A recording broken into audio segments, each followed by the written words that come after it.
so great to have you on the show. I am so excited to get through this fabulous story. It's such a great story for the launch of a new bourbon. So why don't you introduce yourself and we'll get right to it. Thanks, Susan. Yeah, I'm Brian Luftman. I'm one of the co-founders of Never Say Die, and be happy to tell you the story of the horse and why we decided to make a whiskey after this crazy I story. know it is a crazy story. I think people will love this as much as I did. Thanks.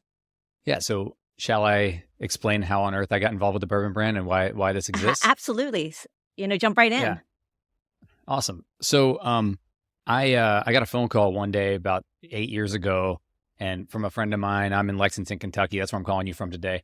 And he said, Brian, can I tell you a story? He knows I'm an entrepreneur who's crazy enough to take on a project. And he goes, can I tell you a story about a horse that was born here in Kentucky? Its life was saved by whiskey. And then it went on to become an underdog champion and actually kicked off one of the greatest rock bands in music history. And I'm like, well, Pat, that sounds pretty interesting. Yeah, tell me the story, right? Like you would say no to that, right? Exactly. I mean, so he goes, okay, here, I'm gonna tell you the story, and then if you're intrigued, I'd love to have you on board for the ride. So, and this is Pat telling the story now. So in 1951, on his farm down in Hamburg, like in Hamburg, which is northeast Kentucky, or sorry, northeast Lexington, there was a horse that was born. This is 1951, middle of the night, bad birth. I mean, they think the horse is not going to make it. It's on the ground. It's not breathing properly, if at all. And they call in the main horse guy who's running the farm at the time. His name was John Abel III. And they tell him, well, boss, we don't think this one's going to make it. And he tries to shock the horse's system with this old world way of giving the horse a shot of whiskey. They have it sitting around, and he dumps a slug of whiskey down the horse's throat. It snaps out of whatever funk it was in. It jumps up, it shocks the system, blows the snot out, and it walks around the barn, and then it goes to bed. And they're like, well, heck, we either killed it or we saved its life. So let's see what happens. And sure enough, I just want to say, yeah, go ahead. I just want to say, I love that they just had a bottle of whiskey around. Of course, that always happens, right? Right. Well, it's Kentucky, Right. so that's where it's made. But yeah, it is pretty awesome. So the next morning, he's fine, and they named him Never Say Die. Miraculously lived through the night, and so it's an appropriate name. So a few years later, he's winning these turf races, and he's a champion. Like, he's got the right pedigree to be a turf racing horse. So they sent him over to England, which is where much more turf racing was going on. And he's winning some stakes races, and they enter him. This is 1954 now, when he's a 3-year-old, into the Epsom Derby, and is called it's the English Classic. It's the biggest thoroughbred horse race in Europe at the time. 250,000 people attended that race back then, including Queen Elizabeth, newly inaugurated when she was in her 20s, and escorting her to the race that day was Winston Churchill. They were in her box, and Queen Elizabeth had the favorite in the race, so they think they're going to be victorious. And no American horse has won this race in 70 years, and Never Say Die, with a rookie jockey named Lester Piggott aboard at 33-1 odds, wins the race. Shockingly, runs past everybody at the finish line, and first American horse in 70 years to win the race. And so that doesn't happen without a shot of whiskey. And that, if in my opinion, was enough of an exciting story to get me involved with the brand. The coolest part of the story is the rock band. And so wait, before you tell that part, shall I go on? Yeah. But before you tell the rock part, which is one of the coolest parts, yes. Why did they send Never Say Die over to the UK instead of racing him in the US? Yeah, so there are turf races, and for those listeners who don't know the difference, there's dirt races and then turf races in thoroughbred horse racing, and the turf is on grass. And England at the time had, and still to this day, I mean, the UK is much more. I mean, the breeding for the UK is better for turf horses, to my knowledge. I'm not in the horse business. I wish Pat, my co-founder, were on here. He'd tell you a lot more about this, but. The bottom line is, if you have a turf horse, you want to enter him into the Epsom Derby. That's the biggest turf race in the world, if that makes sense. Okay. And one more question about you. Sure. Is, yeah. So you said you were an entrepreneur. Had you ever done anything, involving drinks that Pat would call you? Why were you his first call? Yeah, it's a great question. So I run a real estate investment company here in Kentucky, and a lot of our farms, we buy farms. And so... and it's a company I came up with and have been running for 15 years now. And all of our farms produce corn and wheat for the bourbon industry. I mean, we're in central Kentucky, so it's part of our culture here. And so, big brands like Maker's Mark, Jim Beam, they use corn from our farms. And Pat knew this. And so he was, he figured I was in the bourbon industry somehow. No, to answer your really question, no, I've never created a whiskey brand. I never didn't know the first thing about this, but I'm crazy enough to take it on. And you're a whiskey drinker, I assume. Yeah. I love bourbon. Because I lived in Chicago for 10 years after growing up in Kentucky. And so right when the bourbon boom was kind of happening, it was kind of like my cool factor. I was from Kentucky and I was like, oh, what bourbons do you like, Brian? And so I kind of felt like I had to like be awesome at bourbon if there is such a thing. So I would have a bunch of bourbon around, and when people come over, I'd show them where it was from and tell the story. And it's kind of fun to tell a story while you're sitting around drinking whiskey. And so thus, when someone tells me with a really cool story, I'm like, okay, I know what excites people about bourbon. It's a good story. And so this Never Say Die thing really piqued my interest. Now, yes, and the story of the horse, if that weren't good enough, just wait till you hear this other bit. So go ahead with that one.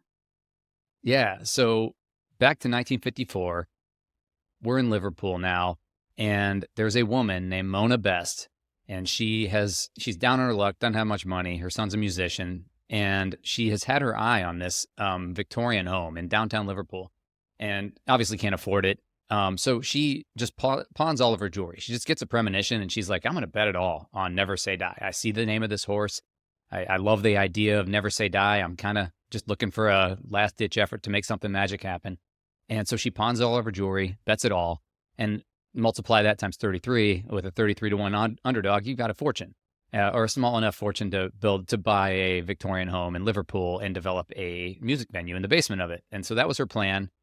She developed the Casbah Coffee Club. It's still, to my knowledge, it's still in operation to this day. But it's also a landmark, and the reason is, her son. She told her son, Peter Best, you and your friends, if you want to paint the walls and help me get this music venue going, you guys can be the first headliners in the club. And his friends were George Harrison, Paul McCartney, and John Lennon. And they were called the Quarrymen back then. They hadn't even met Ringo yet. They barely had ever had a gig. In fact, I believe it was the very first gig that they ever had was at the Casbah Coffee Club. And the rest is history, of course.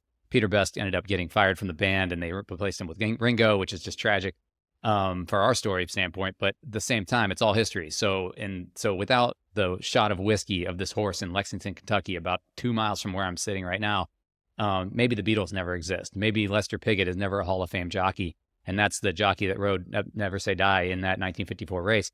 You can look it up. Lester Piggott is one of the greatest champion jockeys in British racing history. So all of that is the butterfly effect of one shot of whiskey.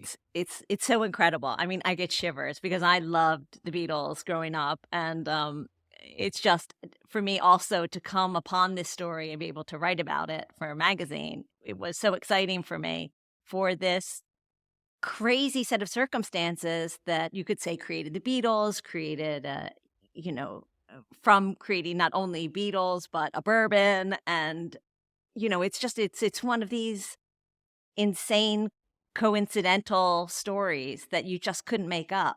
So when he told you this, did he know all the parts of it? Like he knew everything, the Beatles part as well, still, when he told you for the first time? Thankfully, mostly, yes. An author here in Kentucky named Jamie Nicholson wrote a book called Never Say Die, and Pat had read it. So we knew a lot of the nuance to the story already. And Jamie is a friend of ours, and he's a friend of the brand, and is thrilled that this story is coming to life in a different direction from his book. And a lot more people are reading his book because of the bourbon. So he uncovered a lot of really cool details, and Pat had already learned quite a bit about it. But yeah, the story was so intriguing and compelling to me. I was like, how can people in America not know this story? And so many people I tell it to are like, why is there not a movie called that at this point to tell the world the story? But hopefully we can tell the story until the movie gets made, which I'm sure it might happen. To my knowledge, it might be in the works. I'm hoping it comes to fruition, but we can tell the story over a glass of whiskey to our friends sharing the bourbon. And I think that's just as good, hopefully. So your friend Pat calls you. He says, I have this great story. Now, how, having a story and having a bourbon are two different things. Right. What was the impetus to say, oh, let's create a bourbon from this. Let's just make it happen. Yeah. There's a lot of people that have a lot of really good ideas and they never come to fruition, right? I think that's why Pat called me. He knew I'm not somebody who sits back on my heels and doesn't do something. I took the bull by the horns with this one. I was like, all right, Pat, let's figure this out. And so he and I met up with his college roommate, David Wild. David and Pat went to college, university together in Cambridge over in England, over for a year, even though Pat's from Kentucky. I mean, he was studying at Stanford at the time and went over, many years ago and spent a year and met David. So the two of them being at the Kentucky Derby, and Pat telling David the story is how this whole thing came to be. And so, so Pat tells David, I'm going to call Brian. Next thing you know, Pat and I are over in England, I believe. I think that might have been the next step. Talking to David how we're going to plan this out. I said, we actually have some really up-and-coming smart distillers that I've become friends with on a different project, and I really want to tell them the story and see if they'll make our whiskey for us, because we didn't want to build a distillery ourselves. That'd be really challenging. I mean, it's hard enough to make a brand, but to build a distillery at the same time is a lot. So plus these guys that I had met, Pat Heist and Shane Baker, were geniuses. And I mean, the world hadn't quite uncovered how brilliant they were at the time. And now everyone knows, at least if anyone's paying attention, they know. But Pat and Shane, I told them the story next, and they're like, okay, yeah, we would love to be a partner in that brand and make it for you. And we can make our own custom mash bill and do it all in Never Say Die barrels. So you're not having to buy whiskey from other sources, and you're literally making it from scratch, just like if you own your own distillery. And they're our partners in the brand. We're not just consultants on this. So like Pat and Shane jumped in with us, and then me and David and Pat, and David's two co-founding partners of his firm over in London, Martha Dalton and Fran O'Leary. So there's 7 people that are all, I mean, at least 6 of them, I don't know if I am, but they're all brilliant people in their own way. And it's really, really a great team that we've built. It's been the same 7 of us ever since before we ever distilled a drop of bourbon, and went through the whole process together of like trying to get a spirits branding company to come up with what our bottle would look like and what the brand would look like. I mean, none of us were creative types, and we didn't know. We knew that we had this awesome magical story. We didn't know how the heck we were going to tell this story on a bottle without overwhelming the consumer. So we left in the hands of a company in London named Stranger and Stranger. They're the best spirits branding company in the world. I mean, no one's better, I don't think. And so we sat down there with their creative team, told them what we wanted the brand to feel like, be like, inspire people to feel when they're drinking the whiskey. And it took us quite a few iterations, but they were so on mark with what they put together for us. I mean, when you see a Never Say Die bottle, you're like, that's a Never Say Die bottle. And it's bold and inspiring, and that's what we wanted. So absolutely. There you go. Now, let's go back to the liquid itself before we do all the marketing stuff and the fun bottle stuff. Sure. Did you, also, I was thinking you guys need a moniker.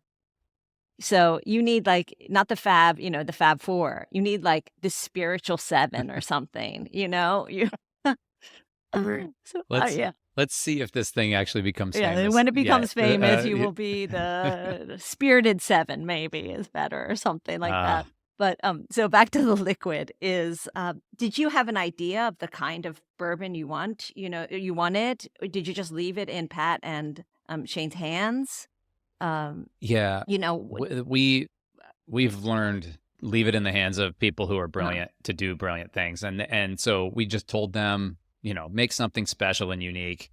They're the best in the world at making whiskey. They know how to do it. And we didn't even try to coach them. And they're partners in us. It wasn't like them listening to their client and doing it what their client wants. They were the client. So they did a higher percentage of corn in ours than they were currently doing in their own whiskey. I think the reason was to try to make it a little more smooth and sweet and a little less oaky, punchy, just something that the world had never seen before. And I think they hit the mark on it. I mean, anyone who tries our whiskey is like, wow, that's incredibly drinkable and smooth. I mean, and fruity almost. So, there's no whiskey like it that I've ever tried. And so they definitely made something unique, which is what we're going for. But you guys have a special way of aging it, right? Right. Do tell. We're the very first and only whiskey brand, spirits brands, to my knowledge, that takes whiskey, produces it in one country, ages it there till maturity almost, but then ships it in an ocean container in the barrel over to a different continent, and then ages it further there before bottling. And I really believe we're the only spirits or bourbon company that just takes it across the ocean and bottles it elsewhere. So our process is, and that was really, we just wanted to like pay tribute to the horse. Like that's what the horse did, right? It was born in Kentucky. matures in Kentucky, goes over to England for greatness. And that's really what our goal with and it's kind of a beautiful thing that it actually made the whiskey better. And it's no doubt noticeably better after that ocean trip. The ocean trip, it's kind of like one of our buddies over in England told us, it's kind of like stirring a tea bag. When you dunk a bag of tea into a hot cup of water, it's going to make tea eventually. But if you stir it around, it makes tea really quick. And so that's what happens for 6 weeks on the ocean trip. These barrels are packed in a shipping container. It sloshes around at sea for 6 weeks. Then it ages over in England for a further 6 months to a year before we bottle it. And so you want to talk about something unique. No one does that. And so it was just part of the business plan. It really wasn't like, hey, let's send whiskey across the ocean and see how it tastes. It was more like, we kind of have to do this to keep and that was just like a nice bonus that it actually made whiskey taste better. Yeah, it's incredible. If you think, I don't know of any other whiskey brand or company that like sloshes it around. Usually you put it in a rick house and you let it just sit there. And, Right. The mechanics of the sloshing, for a better, I don't Yeah. have a better word for that, but the sloshing, Yeah. Sloshing is good. sloshing is good, I guess. And to be honest, I mean, we're not the first people to put it on the ocean. So like, I'll give tribute to Jefferson's. They're a brand that they actually released a Jefferson's Ocean brand. They take it out to sea and then they bring it back to America and they bottle it. And the whole concept was because they knew it was going to taste better. And this is the way they used to make whiskey back in the day, bringing it over to England or to Europe. So we weren't the first to do that. And I'll be clear about that. We were the first to use it as part of the business model that takes it across sea. I've actually heard of a company here in Kentucky that's aging on a riverboat. And just because the movement makes a big difference. So yeah, the sloshing is good. Sloshing is good. Mm-hmm. Now let's get to the bottle and also the first iteration of it. Let me get it down. Sure. Yeah. Because I've had Never Say Die, I do know that it's barrel strength, and your decision to start with a higher ABV, what was that? Yeah. Well, so the bulk of the spirits that we're selling right now are small batch. So it's the barrel strength that you have is a unique product that you can't even find in America right now. But it was the first thing we did start with. So you're right. We started with barrel strength. We just thought we wanted the first barrel, and they're all single barrel too. So it's not just like a batch of barrel strength. Like literally you're drinking out of one particular barrel that we identified as a standalone good barrel. And so the first barrel pick that we ever did, we wanted to launch the brand with the British Bourbon Society, because you living in London, you know that the bourbon culture in England is not nearly as deep or profound as it is in America. So, but there are very, hardcore fans. And so the British Bourbon Society was one group of those that we were like, let's launch this brand into the hands of the people that really love bourbon in England. And so we gave them the honor of selecting the very first barrel in Never Say Die that ever came over. And I don't even have a bottle of barrel number one. Like, they got it. I never even tried it, to be perfectly honest, but that's what we wanted to launch with. And we did that for a year before we really geared up and were able to stock enough whiskey over to England and start doing some blending and really come up with our small batch product, which is a blended product, but it's only 10 barrels. So it's really nuanced between batch to batch. And I think they're quite different, the barrel strength and the small batch. The small batch is incredibly drinkable, and almost everybody who tries it, even people who aren't like diehard bourbon fans, like people who are like, ooh, that's too strong for me, they like our stuff, I think. I mean, even if they drank it neat, they're not going to be put off by it. So, but the barrel strength's really unique, and it's awesome because every barrel's different. I love it. Now let's talk about this wonderful bottle that Stranger and Stranger did, with your input, because it really tells, literally, if no one listens to this or reads the article I wrote for the tonic, they can get so much of the story from this. So can you talk us through it? Yeah, and they also get so little. I mean, there's not much on there on the bottle, but we tried real hard to get enough that intrigues the person who's reading it. So yeah, the bottle itself it almost looks like a bullet shape. I mean, it's like flat, or like it's a nice cylinder, and then it rounds out at the top. It's got a cool crest. So we paid a lot of money for that bespoke bottle. If you flip it over, which you just did, the bottom has a horseshoe that inscribed NSD on the bottom of it for Never Say Die, of course, and with the horseshoe. And then our crest has the British flag. So there's four corners of the crest. It's the British flag. It's got the water, which is it's kind of significant in two ways. It's the ocean voyage that the whiskey takes, but it's also the limestone rich water that we use here in Kentucky that makes whiskey special. And then it's got what looks like a farm or grain that's coming from that Kentucky grain. And then, of course, the horseshoe, which is all tribute to the horse. So there's just a lot of little features on the bottle. It says LPKY at the bottom, which is like a Liverpool, Kentucky connection. That's over here, right? Yep, exactly. And then it's got a British crest and a American eagle. Of course. And yeah, so there's, or maybe it's a horse. I'm trying to can you say, sorry, what the crests are. I'm pointing to the horse. Okay. There's 1954. Oh yeah, here are the two crests. Sorry, the light also is reflecting it a little. And NSD, Never Say Die, and Kentucky Straight Bourbon. And then the font and the look of it is like newsprint kind of, and that was Stranger and Stranger's idea. Like the big headline, Never Say Die is the big upset winner.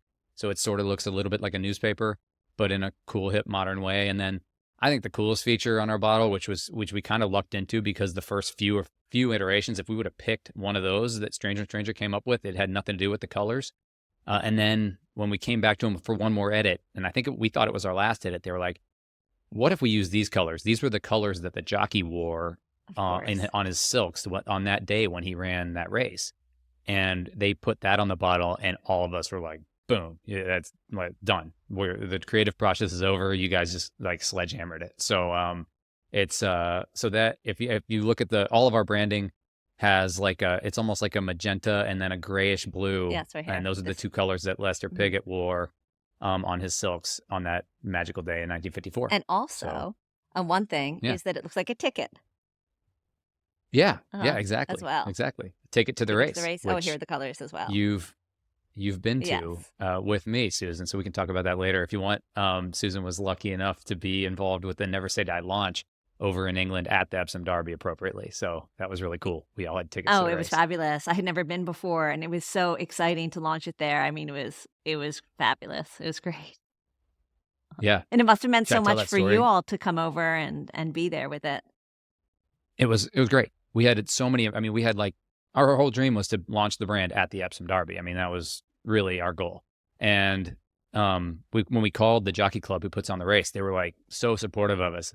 They were, because you really aren't allowed to, I hope we don't get them in trouble. You aren't allowed to bring bottles of liquor into the Epsom Derby. You can bring your own coolers of beer and wine and such, but like hardcore alcohol is not supposed to be brought in. And they in fact, they were like, instead of saying, sorry, you can't bring it, they were like, bring it, be careful with it. But here, we're going to give you 3 spots on the finish line on the inside of the track where you can bring in double-decker open-top buses. And then the third, we brought in 2 buses. And then we brought in, for the third spot in between the 2 buses, we got to set up our own Never Say Die cocktail bar where our bartenders are making custom Epsom Darbies, which is a drink made with Never Say Die, which is sort of a tribute to the mint julep.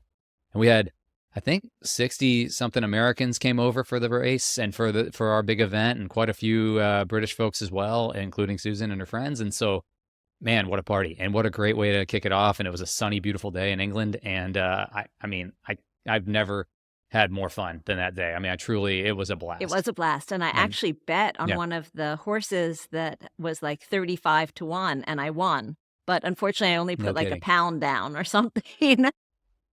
And I did end up losing it all. But I remember, I think Never Say Die's number was 5, right? Yes. Indeed. And so I know a lot of us were, every race came around and we, would put down bets on number 5, or the ones that had a really, were like 35-1, 33-1. And a few won.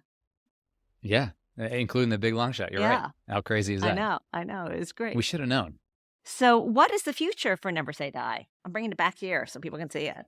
What have you guys have planned? Yeah. So our ultimate goal is to be the bourbon of England and have all the people in the UK and England especially fall in love with this brand, fall in love with the story, and really almost discover how much they like bourbon through our brand.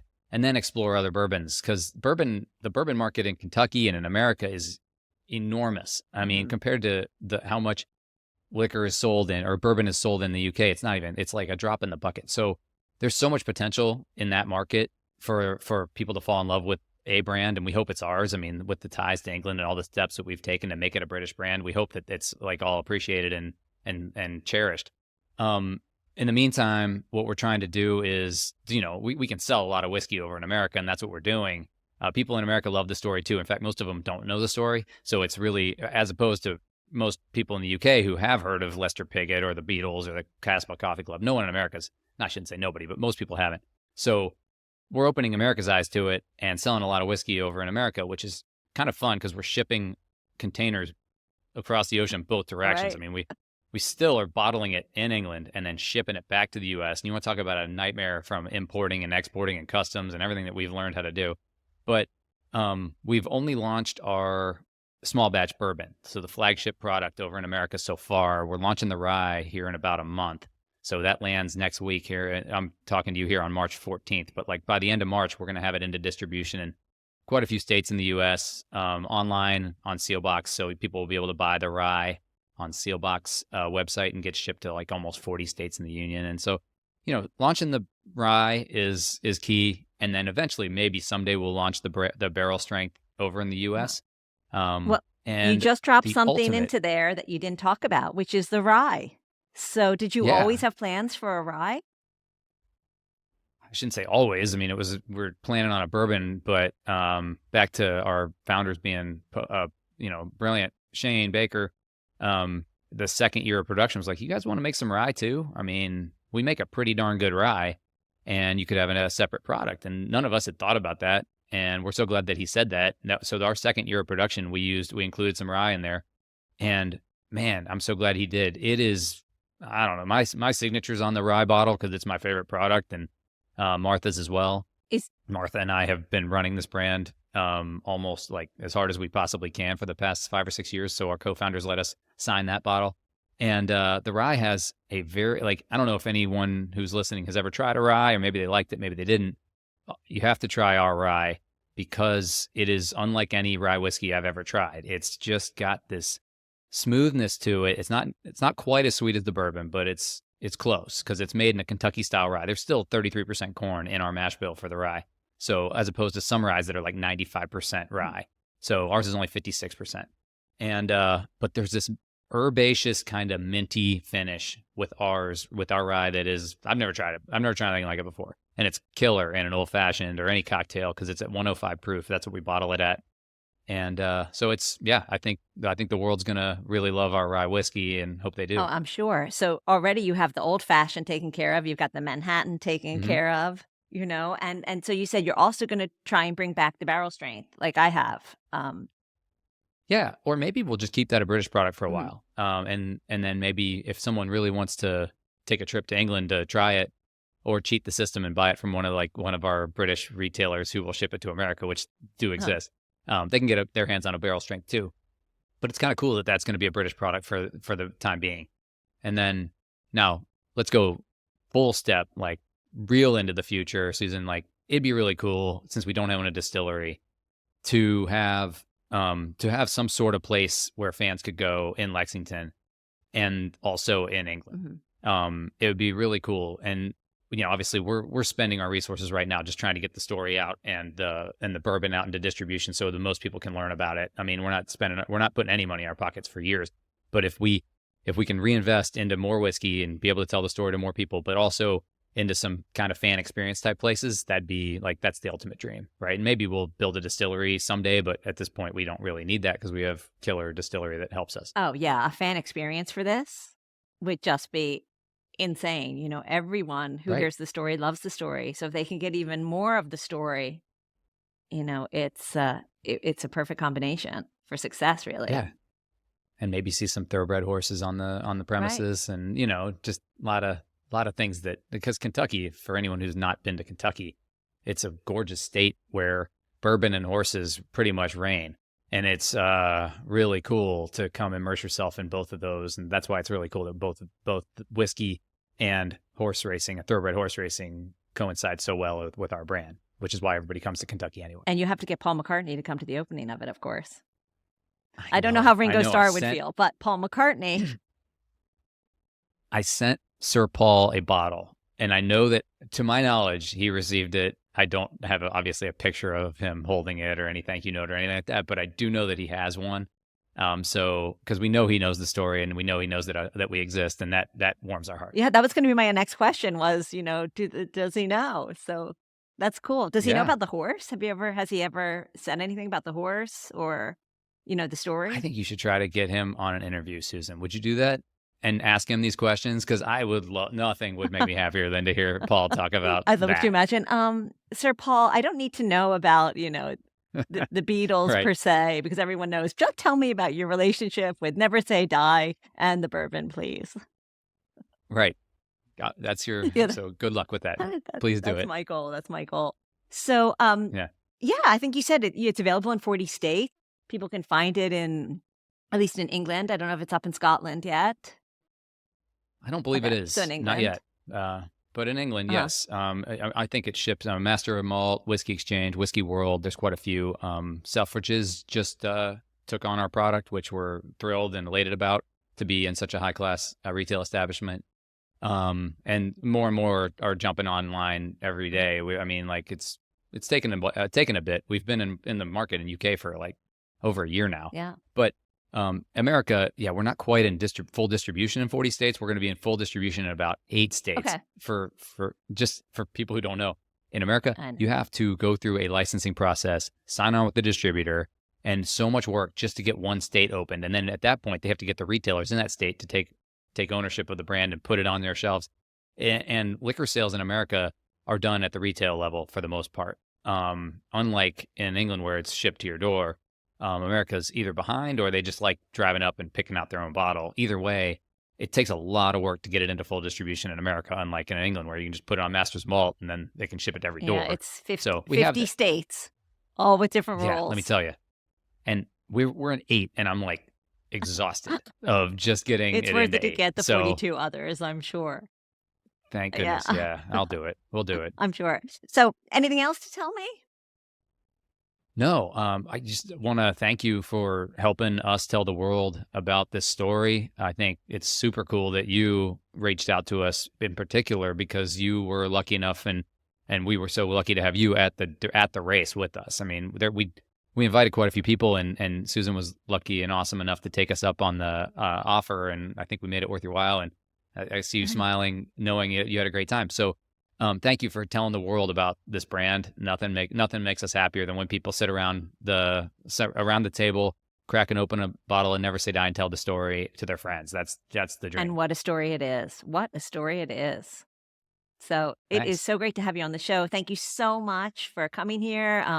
As I said, a plug for Never Say Die. If you can see it, if you can try it, do because it's wonderful bourbon. And an upcoming tonic magazine is going to have even more of a story of it. So, Brian, hopefully we'll see you at the next Epsom Derby or another horse race soon, drinking some of your bourbon. Yeah, we will do that again. It was way too fun to only do it, have a one-time shot. So yeah, I'll do it soon, but I'll be over in England and see you sometime soon as Well, I'm well. so looking forward to Thanks. it. Thank you. Thanks.